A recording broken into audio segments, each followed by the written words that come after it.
Even if your passion feels gone, it's probably just buried under a ton of pressure. And this step is all about how to revive that spark without burning out. See, when everything's about performance, joy fades, right? Metrics replace meaning. And I've lived that, right? Late nights in a conference room, working on deals that create jobs and returns, and yet feeling nothing, right? Not excitement, not satisfaction, just numbness. And this doesn't only happen in corporate life, right? It can happen if you turn your passion into a paycheck. And that's why I often coach my clients not to start a passion business. Now, when your livelihood depends on your hobby, pressure just hijacks the joy, right? What you once loved will start becoming all about numbers and no longer about joy or meaning. What once energized you and fired you up becomes just another painful task. Now, restoring passion isn't just about finding something new to get excited about. It's about restoring the connection between what you do and why you do it.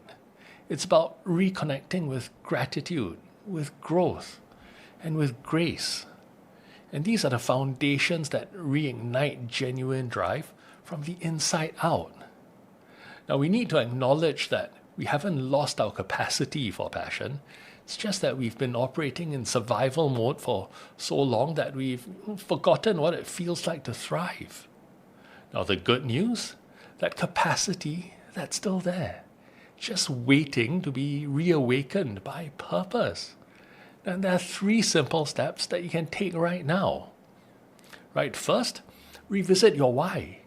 Write down one sentence about why you started this career or business in the first place.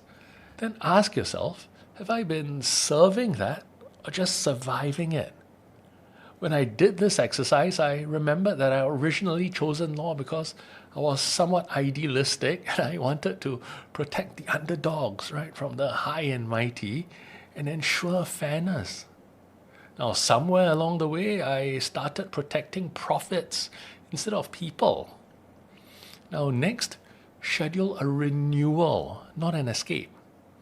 Now, block 1 hour at least weekly, if not daily, for reflection or prayer or some quiet contemplation. Right? Clarity often comes when you stop striving and start listening.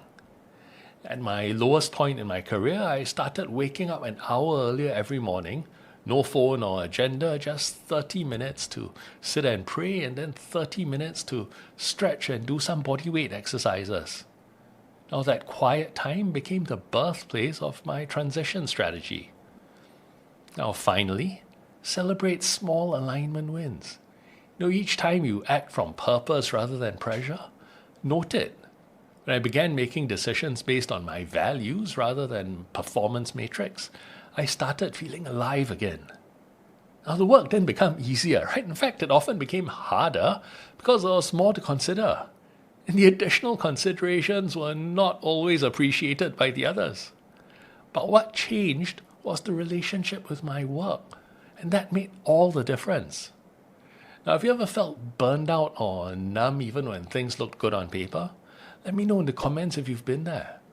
And if you want a step-by-step plan to start building income with purpose, aligning with your values and strengths instead of needing to master a bunch of different skills, then grab my free 4-day predictable income plan at start.purposetree.com/workshop. It's on screen now on the show notes below. So remember, my friend, you don't need to find or follow your passion. You need to be aligned with purpose, the reason you were created, equipped, and positioned right where you are.